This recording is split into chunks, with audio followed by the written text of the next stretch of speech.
Living in Christ is a life of purpose. Philippians 1 verse 21 says, "For to me, to live is Christ, and to die is gain." Paul faced numerous struggles and deep suffering, yearning from the comfort of God in heaven. However, he understood that the church needed him to help strengthen their faith. He was even prepared to endure hell if it meant leading the lost to Christ. Romans 9 verse 1 to 3. The telescope brings distant objects into view, while the microscope magnifies tiny ones.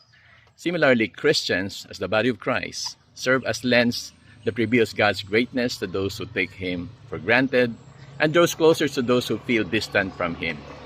When an unbeliever sees a Christian in crisis, they should witness the greatness of Jesus Christ.